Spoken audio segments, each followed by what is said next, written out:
Salam sejahtera Malaysia, terima kasih kerana menonton video-video dalam channel ini. Sebelum kita mula, jangan lupa untuk tekan tombol subscribe, share, like dan komen. Let's go! Salam sejahtera dan selamat petang kepada semua pendengar berita panas hari ini. Bung Mokhtar, Adun BN dipindah ke blok pembangkang. Berita penuh, tempat duduk pengurusi BN Sabah merangkap Adun Lamag. Bung Mokhtar Radin berpindah ke blok pembangkang pada persidangan khas Dewan Undangan Negeri DUN Sabah hari ini. Selain timbalan Ketua Menteri Sabah itu, tempat duduk beberapa adun turut berubah berikutan perkembangan semasa politik di Sabah ketika ini. Ini termasuk kerusi Adun BN yang sebelum ini menyandang jawatan Menteri dalam Kabinet Negeri, iaitu Adun Karambunai, Yaakob Khan dan Adun Sukau, Jeffrey Arifin. Mereka juga kini berpindah ke blok pembangkang. Bagaimanapun, kedudukan tempat duduk 5 adun BN Sabah yang secara terbuka menyatakan sokongan mereka kepada kepimpinan Ketua Menteri Sabah, Haji Jinor, kekal tidak berubah.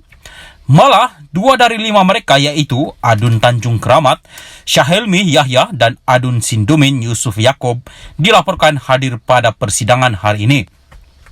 Persidangan hari ini menyaksikan 2 rang undang-undang berhubung penyerahan kuasa kawal selia, bekalan gas daripada Persekutuan kepada Sabah dan penubuhan Suruhanjaya Tenaga diluluskan tanpa sebarang insiden. Walaupun masih belum ada pengumuman rasmi daripada HJJ, penyusunan semula kerusi Bung Mokhtar memberi bayangan bahawa dia akan dipecat daripada menjadi timbalan Ketua Menteri. Bagi Wakil Pakatan Harapan pula, kerusi mereka dipindahkan ke barisan penyokong kerajaan. Kedua-dua Bung dan Presiden Warisan Muhammad Syafiee Apdal berkata mereka menyokong cadangan Perdana Menteri Anwar Ibrahim untuk pembentukan kerajaan perpaduan di Sabah. Sebelum ini, Bung Mokhtar dalam satu kenyataan berkata sebahagian besar adun BN Sabah tidak hadir pada sidang khas DUN hari ini kerana mereka akan menghadiri Perhimpunan Agung UMNO di Kuala Lumpur.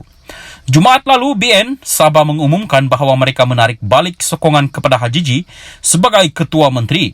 Bagaimanapun, tindakan itu gagal menumbangkan HJJ sebagai Ketua Menteri kerana 5 daripada 18 ahli Parlimen BN Sabah dan 7 adun Pakatan Harapan memilih untuk kekal bersamanya.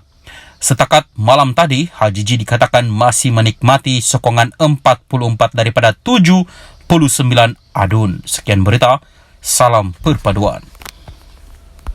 Salam sejahtera dan selamat tengah hari. Salam perpaduan kepada seluruh rakyat Malaysia. Berita terkini daripada Malaysia kini bertajuk PAU UMNO tak jemput PKR, DAP bukan sebab tak kawan Ahmad Mazlan. Berita penuh, Setiausaha Agung UMNO Ahmad Mazlan memaklumkan parti itu tidak bercadang untuk menjemput wakil daripada PKR dan DAP menghadiri Perhimpunan Agung UMNO PAU yang dijadualkan Rabu depan.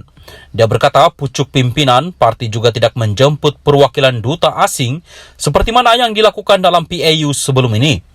Kami buat keputusan bahawa PAU kali ini adalah hanya antara parti-parti Barisan Nasional BN. Kami ingin menyelesaikan perkara-perkara yang berkait dengan keputusan dalaman UMNO dan BN. Oleh itu, bukan hanya parti-parti lain kita tidak jemput, tetapi duta-duta asing pun kita tidak jemput. Tahun sudah kita jemput, tahun ni kita tidak jemput, maka setekat ini itulah keputusan, kecuali berubah sehari 2 lagi, katanya. Ahmad berkata demikian ketika diminta mengulas mengenai kemungkinan menjemput wakil PKR dan DAP berikutan mereka kini berada dalam Kabinet Kerajaan Perpaduan. Terdahulu, dia yang juga timbalan Menteri Keuangan mengadakan taklimat tertutup isu semasa bersama perwakilan UMNO Pahang di Kuantan. Turut hadir Menteri Besar Pahang, Wan Rosdi Wan Ismail. Dia menambah keputusan sehingga ketika ini ialah hanya wakil daripada parti komponen BN selain perwakilan UMNO sedia ada sahaja dijemput menghadiri PAU kali ini. Ini bukan bermakna kita tak kawan. Jangan nanti tulis retak menanti belah. Jangan memandai-mandai. Seperti mana yang saya sebut tadi, kita nak menumpukan isu-isu dalaman parti, muhasabah dan sebagainya. Itu sebab pada pandangan kami, pada saat dan ketika ini kita belum membuka Perhimpunan Agung UMNO kepada wakil daripada parti yang lain, katanya. Sementara itu, ketika ditanya mengenai kabar angin berkaitan langkah London yang sedang diperkatakan sejak beberapa minggu lalu, Ahmad berkata dia tidak mengetahui setakat mana kebenaran mengenai perkara terbabit. Saya tidak tahu setakat mana benar atau tidak langkah London ini. Sebab ramai orang bercuti di London, lepas tu dia orang tiba-tiba duduk bersama. Tak semestinya perkara itu ada langkah-langkah tertentu. Langkah London ini spekulasi. Saya tidak ada rekod bahawa ada pihak-pihak tertentu yang betul membuat mesyuarat, sebab kalau mereka nak mesyuarat, mereka boleh mesyuarat di mana-mana. Apa hal jauh sangat. Jadi kebetulan cuti, saya rasa takkan tak boleh berjumpa minum kopi. Jadi jangan risau sangatlah bab-bab begitu, katanya. Mengulas mengenai pergolakan politik di Sabah pula, dia berkata perkara itu akan diuruskan kemudian kerana situasi yang berlaku di negeri berkenaan sentiasa berubah hampir setiap jam. Sabah ini kita tunggu dan lihat. Perubahannya itu setiap jam berlaku. Jadi kita tunggu dan lihat apa perkembangan seterusnya, katanya. Sekian berita. Salam perpaduan.